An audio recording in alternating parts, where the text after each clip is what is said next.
Við ætlum að gera smá tilraun núna við rauðaborðið að því að kannski oft séð þetta svona á YouTube að fólk er að svona skoða eitthvað og tjá sig það. Getur verið Eurovision-lög, en við ætlum að skoða Kastljóssviðtal í gær sem var merkilegt við Bjarna Benediktsson fjármála og efnahagsmálaráðherra þar sem hann var að tala eiginlega svona frétt þessara viku sem var aukin verðbólga og það svona rennur fyrir flestum að óbreytt stefna stjórnvalda er ekki að hjálpa til að óbreyttu þá bara mun ástandið halda áfram. En við skulum, hann Ásgeir Brynjar ætlar að vera hérna með mér á eftir en við skulum byrja bara að heyra hans í Bjarna, fyrsta brotinu. Ef við tölum aðeins rót vandans, það var náttúrulega gríðarlega miklu kosta til að halda öllu gangandi í COVID. Eftir á að hyggja, reyndist þetta að vera of dýrkeypt? Nei, ég held ekki. Ég held þegar við lítum yfir þær væntingar sem við höfðum framtíðina, til dæmis árið 2020, það hvar við myndum enda með skuldahlutföll ríkissjóðs, hvernig atvinnustigið yrði, hvernig færi með kaupmátt almennings í landinu, að þá hafi það einmitt sannast að við vorum með aðgerðir sem skiluðu árangri, vorum reyndar að gefa út skýrslu núna einmitt svona efnahagslega áhrif af þessum aðgerðum og hvernig hefði tekist til. En það eru fleiri þættir sem eru að spila inn í myndina núna og það er gríðarlega mikil einföldun og beinlínis að rátt að segja að það séu ríkisfjármálin á Íslandi sem séu að keyra fram verðbólgu. Það verður þetta skolli á stríð. Það er líka mikill uppsafnaður sparnaður í landinu. Kaupmáttur almennings hefur vaxið mjög mikið. Við erum líka komið úr mjög lágu vaxtastígi og ef við skoðum núna þessa þætti sem eru svona undirliggjandi í verðbólgumælingunni síðustu sem að færða okkur yfir 10%, þá er þetta á alveg gríðarlega breiðum grunni sem þetta er að gerast. Það er með þessi 1/3 af öllum undirliðum vísitölunar er að hækka meir en 10% á síðustu 12 mánuðum. Og næstum því 3/4 undirliðana eru að hækka meir en 5% en við erum með verðbólgumarkmið upp á 2,5%. Þannig að þetta er á mjög breiðum grunni.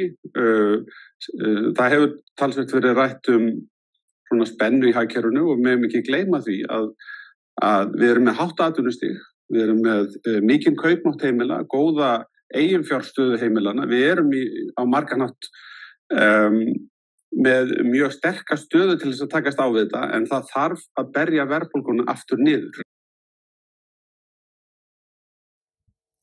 Já, blessaður Ásgeir Brynjar. Þarna er hann að tala nokkur atriði. Hann er að tala að það sé of mikið gert úr að halli ríkissjóðs hafi áhrif á verðbólguna.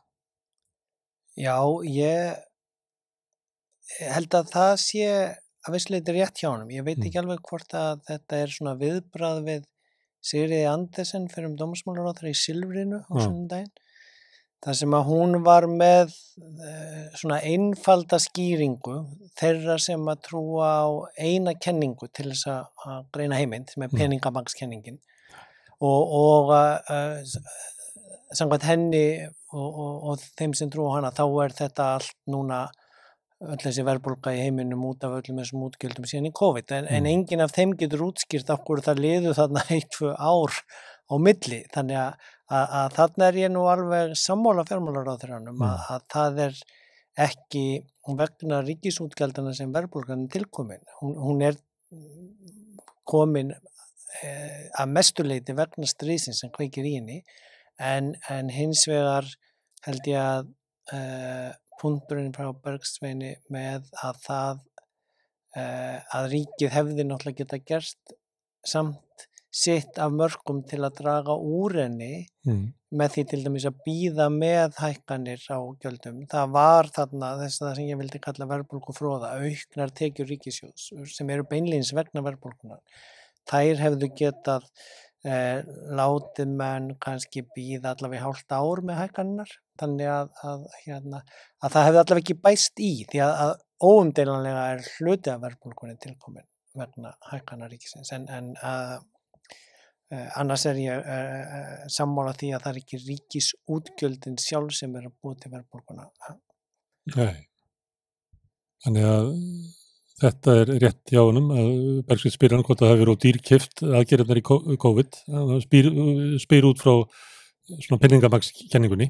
Já, og en þarna kemur síðan smá mótsögn síðan af því að hann fjármálaráðherra segir síðan að við verðum að kæla hagkerfið sem að seðlabankarnir út allan heim eru að reyna að gera með því að hækka vextina til þess í raun og veru bara búa til samdrátt, keyra hagkerfin reyna að stoppa þensluna með því að keyra þau nánast í þrot og búa til En ef það markmið þá ekki snuðt að vera með halla á ríkissjóði? Nei, engin þörf á því í svona hagvexti en hins vegar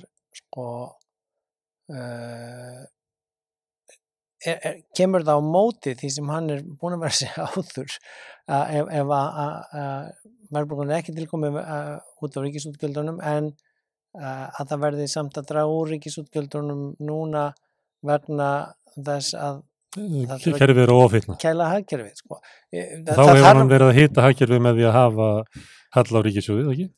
Jú, en það þarf að stoppa hallan á ríkissjóði. Það bara jafnvægi milli tekna og gjalda. Það hvernig tekst að nota ríkissjóð síðan til að kæla eða kynda hagkerfið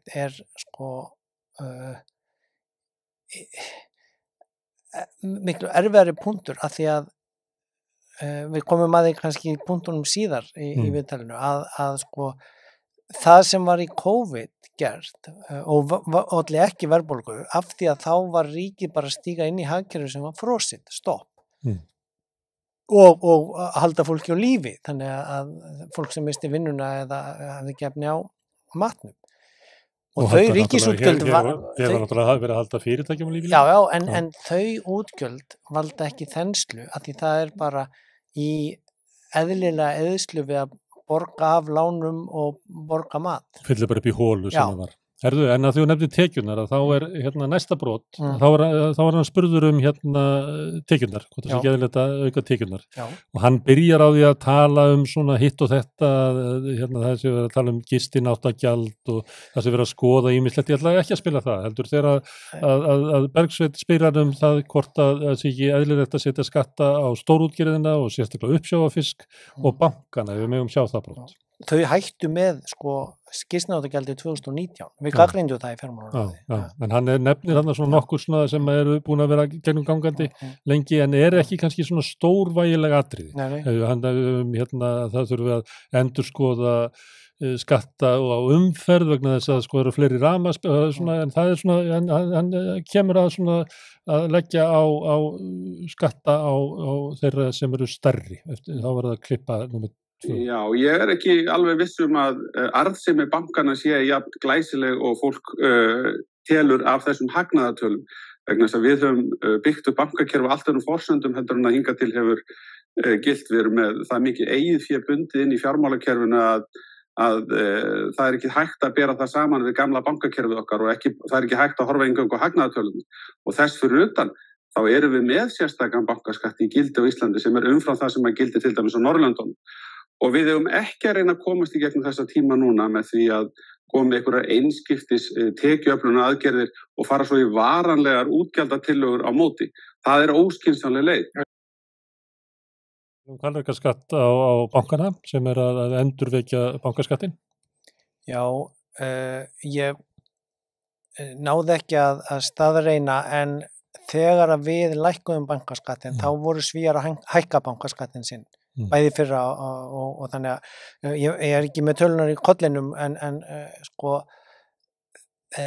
það hékk samt ekki alveg þarna saman að tala þetta sem einskiptist tekjur af þessartar skattheimtu og að ætti að fara í varanleg útgjöld. Það þarf bara að loka gatinu, jafna tekjur á móti gjöldum í ríkissjóði og það þarf að gera það með einhvers konar sköttum. Hann náttúrulega fór ekki að tala neina aðra skattheimtu heldur en almenna svona gjaldtöku af hinn og þessu. Það sem hann sagði með arðsemi bankana var ekki alveg, fannst mér stemma við veruleikann. Það að segja, hér var létt af eiginfjárkröfum bankana þannig að þeir gátu í COVID-19 og eftir það borga sér út auknar arðgreiðslur til hluthafanna. Eins og Arjón gerði mjög stórlega. Já, þannig að það vegna léttingar á eiginfjárkröfum þó að það séu að sjálfsögum mun hærri allan heim heldur en í bankahruninu eða fyrir bankahrunið en svo tekur hann dæmið hann af Landsbankanum sem sé ekki að ná arðsemiskröfunni sinni upp á 10% sem að vegna þess að þeir eiga svo stóran hlut í Eyri sem á í Marel. Og hefur tapað peningum. Á hlutabréfa. Þetta bókhaldslegt verðið hlutabréfan fyrir niður og þar með kemur út bókhaldslegur minni hagnaður en það hefur ekki með reksturinn á bankanum að gera og þetta arfleið. Hefur ekki áhrif á bankaskattin sem skattur á bankabókina. Já, og hann var að tala að þetta væri ekkit svo óeðlilega mikil hagnaður á bankunum að því að arðsemin var ekki nógu mikil, sko. Ég held að þetta sé gífurlega mikil hagnaður á bankunum á síðast ári og þeir eru vegna verðtryggingarna hér og vegna uppbyggingar fjármálakerfisins og húsnæðislána sem þeir eru að fá mjög mikinn hagnað í viðbót út af verðbólgunni. Þar sem þeir geta hækkað alla sína þjónustu, öll sín gjöld og þar með ef hagnaðurinn hlutfall af því að þá bara eykst hagnaðurinn án þessi raun voru þeir gerir mjög mikið í rekstrinu bara því að verðbólgan og allar tölur hækka. Þannig að mér fannst þarna ekki alveg stemma við svona skilningin allavega minn og bankarekstri. Þegar verið að tala um hvalrekaskatt á til dæmis bankana eða stóriðjunni eða eitthvað slíkt, þá verið að tala um það að verið að leggja skatta á þessi fyrirtæki til þess að borga hallan sem að varð í COVID-inu. Já, og núna verið að tala um út í Evrópu eins og var tilhældi í Lettlandi eða Litáin að nýta hvalrekaskatt af orkufyrirtækjunum til að styðja Úkraínu bara. Að því að þar fór orkuverð upp og ég meina hagnaður okkar af Landsvirkjun vegna hækkaðs álverðs beinlínis stríðshagnaður að því að álverð í heiminum að fara upp þannig að og það kemur í ríkissjóð arðurinn af Landsvirkjun vegna þess þannig að það eru náttúrulega alveg réttur sápunktur að arðgreiðslur í ríkissjóð á rekstri fyrirtækjanna sem að aukast núna vegna stríðsins eða verðbólgunnar eða hækkana að það náttúrulega ekki gott að fara í varanlegar útgjaldaaukningu vegna þeirra en það þarf að loka það. Enginn að tala um það kannski. Nei, en það alveg farið fram hjá þarna að tala um það sem við höfum talað oft hér og það sem skiptir mestu máli núna í jafnaðar aðgerðunum að nýta skattkerfið og nýtist líka til að kæla að skattleggja þá sem að hafa mikið umleikis í hagkerfinu að því þannig kælir það en þú kælir ekki hagkerfið með því að skattleggja þá sem að eyða öllum sínum tekjum í mat og húsnæði. Nei, í næsta broti þá hann að tala um þetta góðari sem hérna og hann hefur áhyggjur af verðbólgunni og eiginlega að benda á það hvar ætti að setja heimil á. Við sjáum þá næsta klipp. Það mjög margt jákvætt að gerast líka þó við höfum áhyggjur af verðbólgunni. Við slumum horfa til þess að við horfum fram á kannski eitt stærsta ferðamannasumar sem við höfum séð. Það sem að gerast í uppsjávarveiðum akkurat meðan við stöndum hér, það skipin að veiðum, eru mjög jákvæð tíðindi. Við sjáum sömuleiðis að orkufrekur iðnaður gengur mjög vel, afkoma Landsvirkjunar hefur aldrei verið betri. Það margt mjög jákvætt sem að falla með okkur. En verkefnið sem við okkur blasir í raun og veru miklu meira tengt vinnumarkanum heldur en ríkisfjármálunum eins og ég horfa á það. Þessi miklu átök sem hafa verið, en stefnir vonandi núna að miskast í tímabundin frið. Stóra verkefni eins og ég horfa á það núna fram á við litið ekki fólgið í því að finna nýja tekjustofna fyrir ríkissjóð. Miklu frekar þá eigum við að einbeita okkur að því að finna farsæla niðurstöðu á vinnumarkaði. Það þarf að beita ríkisfjármálunum þannig að þau séu ekki að svona þröngva sér inn í hagkerfið þegar að það á yfirsnúningi og þannig getum við náð tökum á verðbólgunni. Verðbólgan ógnvaldur við kjör heimilanna. Það svona línan, það aðhald í ríkisrekstri og að koma einhvern veginn í veg fyrir það að launahækkanir verða of miklar. Já, þarna var hann kannski að tala kjarasamningar ríkisstarfsmanna óbeint á þess að nefna. Þeir eru nú í gangi núna, það nú alltaf verið að búast við að sé verið að gera eitthvað samkomulega bara í dag eða morgun. Já, það var samt lítil frétt sem fór furðulega lágt að ríkið mætti ekki að frestaði fundi? Já, En núna skilst mér að það stefnt að því að verið fundu frá klukkan 9 til 7 á morgun. Þannig að ég heldur alltaf að gera tilraun til þess að klára þetta. Ok, já, það er mikilvægt og gott, en náttúrulega stærsti útgjaldaliður ríkisins náttúrulega laun, þannig að það eðlilegt að fjármálaráðherrann hafi áhyggjur af því að það fór böndunum. Það bara til þess að ganga frá ríkissjóði, en hann þarna að tala baráttuna við verðbólguna. Já, og ég held að það sé ákaflega erfitt að ætla að halda endalaust því fram að óróin á vinnumarkaði og Sólveig Anna sem var hérna hjá þér áðan sem ég náði nú ekki að heyra samt sé ástæða verðbólgunar og hérna.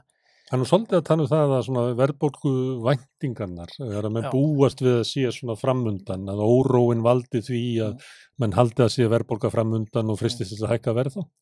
Já, ég á mjög bágt með að sjá að verðbólgu væntingarnar hafi farið upp í síðustu mælingu eða í tengslum við hana vegna þessa eflingaverkfall sérstaklega. Ég held að það sé miklu frekar, þetta eru hækkanir sem voru áramótin, þetta voru miklu frekar orðræðan allt síðasta ár sem að hafði þessa hættulegu útkomu að fyrirtækin hækkuð aðeins meira, auðvitað líka því þau voru að búast við auknum launaútgjöldum af því að það voru náttúrulega orðin vaxandi verðbólga þannig að það var viðbúið að launþegar myndu reyna að vinna það upp en það ekki vandi ef að vörur hækka 6% og laun hækka 6% að þá það ekki verðbólguvandi, það bara óbreytt ástand og ef að laun hækka 6% en verðið hækkar 7-8% þá það 1-2% kjaraskerðing. En hann talar alltaf út frá því að verðið hækkar 6% af því að launin hækkar 6%. Þess vegna ef við myndum bara ekki hækka launin þá myndi engin verðbólga vera. Já, þetta svona, þetta ég held við verðum bara að segja það beint út. Ég meina verðbólga eins og núna í heiminum, þetta náttúrulega bara stéttabarátta. Og það kemur mjög skýrt í ljós í öllu þessu viðtali Hvorum megin ríkjar hann í stéttabaráttunni? Já, ég meina það verður bara að segja hlutin eins og þeir eru. Það það sem þetta snýst að því að í raun og veru ríkisútgjöld að vissan átt betri til að kljást við verðbólguna heldur en þessar vaxtahækkanir. Ef maður vill fara út í svona postkeynesisk hagfræði sem við höfum ekki tíma til hér en punkturinn samt sá það verður klókara að leggja á skatta heldur að hækka vexti. Já, ég meina ég búin að vera að segja það hér ítrekka hjá þér og það þurfa að vera skattar sem að beinast á þá sem eyðamestu liði sem að búa til þensluna. Það að fólk kaupi jafn mikið af hafragraut fyrir hærra verð ekki að búa til þenslu þó að heilsalanir á haframjöluna hafi hækkað verðið. Það að fólkið sé að eyða meira í húsnæðarleigu eða lán býr ekki til þenslu nema meiri hagna bankana. En hvað býr til þenslu? Það pallarnir við einbýlishúsin eða? Já, ég meina, hagvöxturinn sem hérna, hvort sem það eru ferðamennir eða loðnan eða, ég meina, bara öll umsvifin og þetta alþjóðlegt mjög áhugavert hagfræði atriði núna eftir COVID, af því það viss klemma þann á milli að það skortur á vinnuafli og verðbólgan farin í gang, þannig að það verður í raun og veru að hækka laun til að ná í vinnuafl þannig að það svo mikið að hagfræðimódelinu sem ekki að ganga upp. Þú manst einu sinni var að tala 3 meginkenningar um verðbólguna, einu peningamagskenningin sem við vorum afgreiðaðan og svo það væntingakenningin. Peningamagskenningin eitthvað sem að Bjarni hafnar en notar svo stuttu síðar. Já. Ok, númer 2. Væntingarnar sem að mjög slæmt ef það fyrirtækjamegin en það hvort að þær séu tilkomnar vegna Sólveigar Önnu eða sem að Bjarni heldur eiginlega fram að kröfur á vinnumarkaði ýti undir verðbólgu en þess að fyrirtækin fara að búa sig undir það og safna með því að hækka verð. Eða með einföldunar, ég ekki segja og ég meina og kannski hann hræddu við varnarmála sérfrængin sem fyrir BHM og að fara í að berjast fyrir ríkisstarfsmanna. Þriðja síðan Philipskúran svo kallað, þar sem samhengið á milli verðbólgu og atvinnuleysis og hún bara flöt eða lóðrétt eftir hvernig það að segja að þetta samhengi gengur ekki upp núna frá því COVID. Þannig að engin kenningin virkar í dag. Nei, og þannig þess vegna svo mikil hætta á að það verður gerðar efnahagsstjórnunarleg mistök að því meginstraumshagfræðin að stýra eftir þessum gömlu módelum og hoppar svolítið svona á milli eftir hvaða hérna. En ef þetta stéttastríð, að þá grípa menn bara til einhverja raka úr einhverju kenningu sem bara hentar vegna þess að þeir eru raunverulega að koma í gegn einhverju breytingum sem að þeir telja að vera bara klókar pólitískt. Nei og ég held að ég var að hlusta á erindi frá hagfræðingum sem voru hjá Sameinuðu þjóðunum bara í síðustu viku. Það bara verið að tala alveg opinskátt þetta alþjóðlega. Þetta Ef við þá að heyra eitt broti viðbót sem að Bjarni að tala hann spurður út í fólki sem í vanda á húsnæðismarkanum sem eru fórnarlömb baráttunar gegn verðbólgunni. Sjáum það, brot númer 4. Sko, ef við skoðum lífskjara rannsókn Hagstofunnar frá því í fyrra, að þá sjáum við að húsnæðiskostnaður á þeim tímapunkti sem að sú rannsókn var gerð, húsnæðiskostnaður fólks hafði ekki síðan að mælingar hófust verið lítið íþyngjandi. Þannig við erum að koma úr sterkur stöðu þarna. Þetta eru þessir hópar sem þú ert að nefna. Það annars vegar þeir sem að komin á leigumarkað sem hefur hækkað tiltölulega ört. Þeir sem voru inn á markaðnum eru í betra skjóli en þeir sem eru að reyna að komast inn á hann. Og svo þetta þessir hópar sem hafa tekið til dæmis óverðtryggð lán með breytilegum vöxtum og nú þeir hafa þann valkost að fara yfir í verðtryggða fjármögnun. Sumir af bönkunum hafa verið með það úrræði að beita eins konar vaxtaþaki, þannig að þegar að vextir fara upp í ákveðna tölu og þá hægt að velta því sem umfram aftast á lánið. Svona úrræði ásamt því sem við höfum verið að hækka vaxtabætur á þessu ári geta hjálpað, en við þurfum aðeins að passa okkur þarna vegna þess að hvað Seðlabankinn að gera? Hann að hækka vexti einmitt í þeim tilgangi að kæla þarna. Þá getur ríkisstjórnin ekki komið og þurrkað út öll þessi áhrif með því að dreifa peningu til fólks þannig að það finnur ekki muninn. Við þurfum bara einfaldlega að sætta okkur við, það þarf aðeins að kæla vélarnar tímabundið. Og eins og ég sagði áðan, ég held að langstærsta verkefni framundan sé að stilla saman þessa nýju fjármálaáætlun sem við erum að smíða, þessar vaxtahækkanir sem að Seðlabankinn að beita og okkur skortir í augnablikinu trúveruleika til lengri tíma litið vegna þess að verðbólguvæntingarnir í framtíðina eru allt of háar og síðan næstu kjaralótur. Já. Þarna, ég hef nú vitnað til þess að hann hefur sagt þetta í þinginu áður, ef ég má byrja á því atriði, það hefur verið að spurja út í svo sársaukann sem að vaxtahækkanina valda og bara lífskjara krísunu sem að láta ekki fólk að lenda í og hann segir eiginlega að það væri frálegt að ríkissjóður kæmi til þess að lina þetta því að þetta eiginlega markmið Seðlabankans að búa til þessa þjáningu en þess að það dregur úr þenslunni. Já, þetta svolítið svakalegt. Já, þetta svolítið hastarlegt, verður að segjast. Já, sko, það búið að kæla húsnæðismarkaðinn með makróprú, með þjóðhagsvarúðar aðgerðunum þar sem þegar Seðlabankinn fer að skipta sér að hvað bankarnir lána út mikið til hverra. Herða greiðslumatið. Já, þannig og það byrjað að lækka fasteignaverð. Þannig að sko,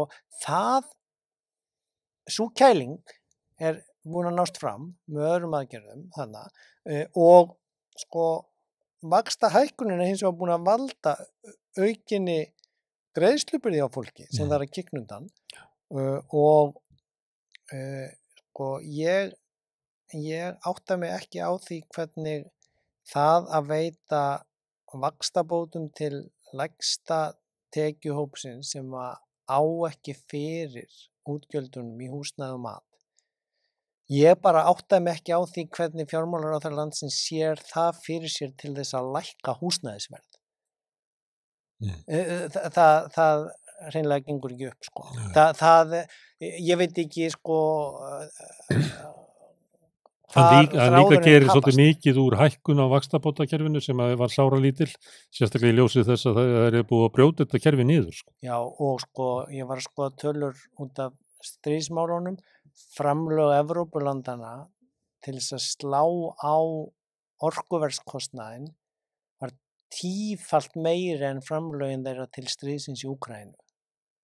Þessi aðstoðin sem að Evrópa er að senda inn í stríðið þannig í bakgarðinum er 1/10 af aðstoðin sem að ríkissjóður í Evrópu veittu sínum þegnum vegna auknu útgjaldana þeirra vegna stríðsins.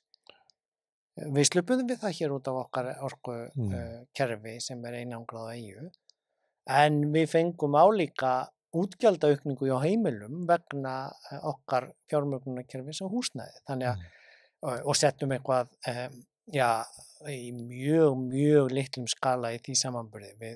Þegar útgjaldaaukningu var einhverju svipuðum toga hjá heimilum, að þá gerðu ríkissjóður út í Evrópu margfalt meira heldur en hér. En þetta að halda að þú kælir hagkerfið með því að pína fólk til að ég veit eiginlega ekki hvað píningin á ná langt, er markmiðið að fólk missi húsin sín aftur og eigi þá að fara á leigumarkaðin eða, Það mun enda þannig. Það er náttúrulega, þetta er ekki stór hópur núna sem er í þessari klemmu, en það munum mörg heimilin lenda í þessu í haust. Já, og lausnin þarna er alltaf svo að allir geti þá bara farið aftur yfir í verðtryggt. Sem er ekki rétt, en þess að þú þarft að standa greiðslum til þess að gera það og henni tekjulegstu náði ekki. En það er betra fyrir náttúrulega fjármagnseigendurna sem geta fengið bara verðtryggðar ávöxtun á útlánin sín til þessar. En þetta hefur ekki neitt með kælingu á hagkerfinu að gera. Þetta er illskiljanlegur punktur hjá efnahagsráðherranum. Já, og mjög áhyggjuvekjandi ef skilningurinn er ekki betri, ef að hagfræðiráðgjafarnir í kringum fjármálaráðherra og fjármálaráðuneytið og í Seðlabankanum, ef að þeir eru allir búin að nýta góðæri til að greiða niður sín húsnæðislán, jáfnvel með skattafslætti, og eru bara á góðum sjó og þekkja engan sem er í vandræðum vegna þessar auknu útgjalda í húsnæðiskostnað og mat, og svo vísar hann í kjararannsókn Hagstofunnar frá því byrjun síðast árs. Já, þegar vextir voru lágir. Já, og en þetta gerir hann mjög oft. Þetta er eiginlega hans aðal stílbragð er að þegar hann er spurður út í sérstök mál eins og stöðu ykkur hópa, þá vísar hann til meðaltalsins að það sé að hagur heimila geti farið batnandi. Það er náttúrulega mjög algengt ábyggilega að meðaltals hagur heimila fari batnandi en hagur hinna verstsettu fari versnandi. Það gerist bara oft. Já, og sérstaklega ef þú ert með þannig skattkerfi að það er lítið progressíft. Það var aðeins aukið í lífskjarasamningunum en við erum samt mjög langt frá öðrum löndum í því að og við erum með hinn vandan ef maður skoðar heildarskattlagningu hér með að við útgjöld að við erum svona að reyna að vera með skattlagningu nær Bretlandi en velferðarkerfin nær Norðurlöndunum og þess vegna erum við með gat þarna á milli sem er ekki lokað. Sem er ekki fjármagnað. En það þýðir líka að við erum með veikt velferðarkerfi og í slíku landi að þá gerist það oft að meðaltalið batnar. En kannski 10%, 20%, 30% sem standa verst eru að versna. Og það er en þú kannast við það að hann vísar alltaf í meðaltöl þegar hann er spurður eitthvað sem er sérstakt. Í næsta klippi þá heldur hann áfram að tala svona byrðarnar sem almenningur axlar og verðbólguvæntingar, sjáum það. En þetta hljómar svolítið bara eins og það er almenningur sem bara þarf að axla þetta. Hann þarf að súpa seyðið af verðbólgunni og taka þetta á kassan. Og fólkið í landinu hefur notið núna ár eftir ár langt árabil mjög mikillar aukningar á kaupmætti og þetta á við allar tekjutíðir. Við erum að sjá rosalega launaskrið hjá toppunum í þessu þjóðfélagi. Við erum að sjá mikinn hagnað á bankunum, við erum að sjá háar fjárhæð, arðgreiðslur og þess og þar sem er svona... Þú endurtekur þetta með bankana. Ég segi til dæmis, við erum með arðsemiskröfu á Landsbankann sem eigandi Landsbankans. Bankin er ekki að ná þeirri arðsemiskröfu þannig að ef það er einhver mælikvarði. Þú segir að almenningur sé að axla þessar byrðar og á meðan að sumir fáir skjóti sér undan. Ég held að það verði að taka það með í reikningin hver staða heimilan er þegar við erum að koma inn í þessa erfiðu tíma og boðskapurinn minn er einfaldlega þessi að við getum unnið í þessari stöðu þannig að við séum núna við svona topp verðbólgunar einhvers staðar á þessum slóðum og við getum náð henni tiltölulega hratt niður. En til þess þurfa þessar framtíðar verðbólguvæntingar að breytast.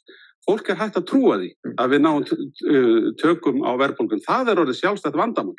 Og ég held að sé að hluta til út af þeim átökum sem á vinnumarkaði. Fólk trúi því á markaðnum í dag að vinnumarkaðsaðilar séu ófærir að ná skynsamlegri lendingu í næstu kjaralótu sem að þýði að laun muni halda áfram að hækka á Íslandi langt umfram það sem gerist annars staðar, sem endi því að atvinnurekendur þurfa að hækka verðin hjá sér, sem að mælist þá aftur í verðbólgunni og við séum komin í eina vítahring. Og ég að segja, þetta þarf ekki að enda þannig. Hvað þetta?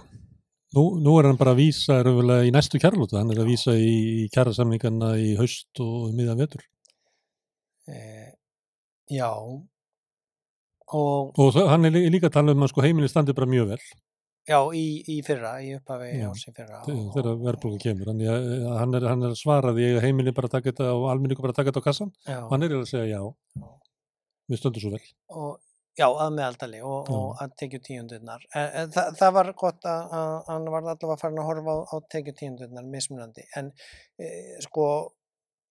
þetta búið að breytast rosalega hratt á síðustu 18 mánuðum eða síðustu 12 mánuðum. Þannig að það eru komnar kannanir, ekki frá Hagstofunni en aðrar lífskjara kannanir. Það eru komnar tölur yfirdrátt og það var eitt af því sem gerist í COVID. Mælingar og það eru fleiri heimili sem í erfiðleikum en á endur saman, það er rauk upp. Já, og ef hann ekki að horfa á þá náttúrulega kannski áttar hann sig ekki á vandanum. Hann ekki að horfa á það, hann velur svo bara tölur sem að henta málflutningis. Já, og það sem áhyggju efni varðandi það að ég heyrði ekki alveg hvernig hann var að tala niður verðbólguna með þessum boðskap. Eiginlega var frekar skautinni mjög langt fram í tíman, það var bara mjög langt hjá hann þar sem var að tala verðbólguvæntingar eiginlega í ári viðbót. Já, það ári í næstu samningar. Og það sést á verðbólguvæntingarna frá markaðsaðilunum, þeir sem eiga peninga og eru að fjárfesta í peninga, þeir eru að verðleggja skuldabréf fram í tíman og þannig sérðu þessar væntingar fram í tíman og það mjög mikið ágefni að þær hér á landi eru orðnar háar 2-3 ár fram í tíman. En málflutningur eins og þessi eins og ég sé það svolítið hættulegur með við það að hann getur verið að tala þar með upp meiri deilur í haust og þegar það þarf að gera þessa langtímasamninga ef nú verðbólgan verður farin að fara niður hér þá. Þannig að þetta svolítið eins og þegar ég var að gagnrýna hér hjá þér í fyrra og þegar bæði seðlabankastjóri var að tala inn í kosningarnar, enginn vildi tala skattamál í kringum kosningarnar og síðan alveg frá því að kosningarnar voru búnar og í öllum aðdraganda kjarasamningarna var alltaf verið að tala höfrungahlaup, tala upp áhyggjur af því að verkalýðshreyfingin væri að ná að berjast fyrir því að halda við kaupmáttinn. Nú eru allir að fá minnkaðan kaupmátt en hann hittir harðast þá sem eru í lægstu tekjutíundunum og það verið að bregðast við því á mismunandi hátt út í heimi af því að það vita það. Já, þetta sama ég sagði á mánudaginn. Það verður að horfa á ójafnartölur í aðgerðum Seðlabanka og í aðgerðum fjármálaráðuneyta af því að annars eiga menn á hættu að fá bara óeirðir. Það það sem var ástæðan fyrir að var að tala inngildandi vöxt, inclusive growth frá IMF, OECD, World Bank, öllum þessum stofnunum frá 2016, þegar menn voru búin að sjá greining á hrunum, voru búin að sjá óróan, Brexit og Trump og fleira þessum þar, sem að sýndi alveg hvernig hættan var á því að þú tapir stjórninni. Þannig að ég hef töluverðar áhyggjur að því að í staðinn fyrir að tala höfrungahlaup og í staðinn fyrir það var svolítið svona bendileikurinn búin að vera, seðl og bendir á fjármálaráðuneyti eða fjármálaráðuneyti og seðl og það þá hægt en báðir benda á vinnumarkaðinn. Núna farið að benda þarna einhvern veginn og það er miklu betra að tala hreint út hlutina. Það eru eins og Bergsveinn sagði, það eru allir að taka við kjaraskerðingu núna. Spurningin hvernig hún deilist, hvernig hún deilt niður, en þá verða menn að vera tilbúinir að tala hvernig ætlum við að skattleggja til að jafna nút, en ekki bara tala eitthvað veggjöld eða komugjöld á túrista eða fiskgeldisgjöld, eitthvað sem búið að vera til umræðu mjög lengi og bara svona einhver eðlileg gjaldheimta á mismunandi lið. Það ekki skatta, það umræða sem allir vilja forðast, en það verður að ná upp á yfirborðið, því annars bara verið að búa til enn meira stéttastríð og það eru mun fleiri í þessum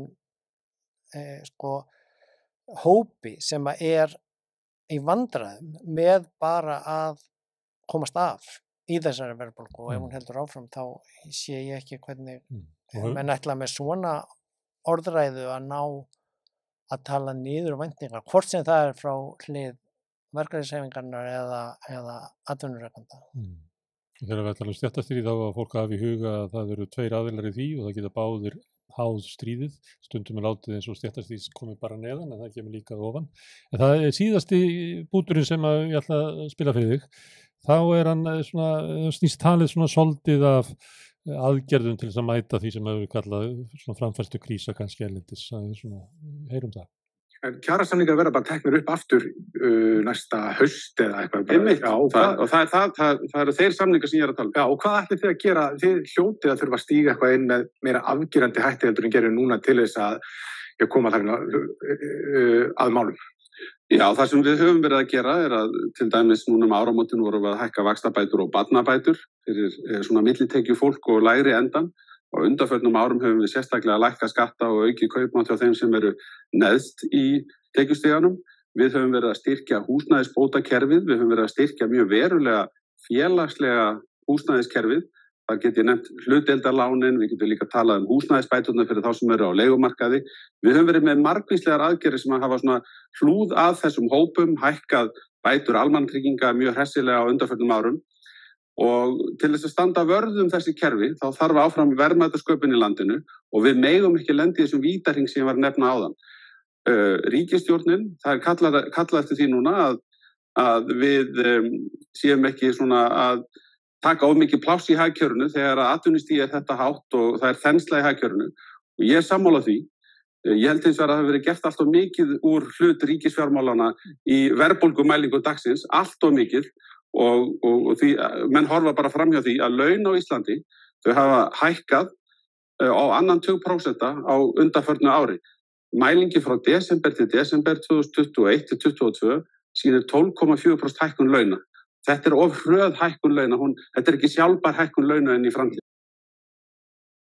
Já, þarna taldi nú ýmislegt sem ríkisstjórnin hefur gert og nefndi hluti sem ég held að sé bara á almanna vitorði að virkar ekki eins og hlutdeildarlánin sem kom í ljós að það var bara ekki verið að virka og ýmsa þætti, hann nefnir hækkun almannatrygginga sem ég held að þeir sem eru þar inni þekki ekki allavega ekki stórkostlega hækkun. Hann nefnir vaxtabótakerfi sem almennt vitað að hefur rörnað undanförnum árum. Þannig að það frekar eins og að segja ýta því frá sér að ríkisstjórnin komi að næstu kjarasamningu með einhverja svona afgerandi breytingar sem myndu styrkja svona það velferðarkerfi sem að lægstu tekjuhópanir þurfa að stóla á. Já, þarna þetta aftur svolítið baráttan að velja byrjunarpunktinn. Hann segir lífskjör á aldrei verið betri, húsnæðiskostnaður aldrei lægri í byrjun síðasta árs og svo við höfum gert mjög mikið í útgjöldum ríkissjóðs á þessu sviði sem nú bara svona að halda í við hækkanir og eins og við og vísa langt aftur til 2019 skattabreytingarna og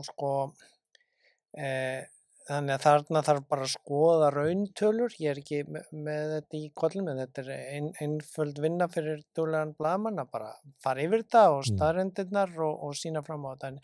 En ég held að á mörgum þessum sviðum sé nú rétt verið eða valla verið að halda í við verðbólguna eins og ástandið núna.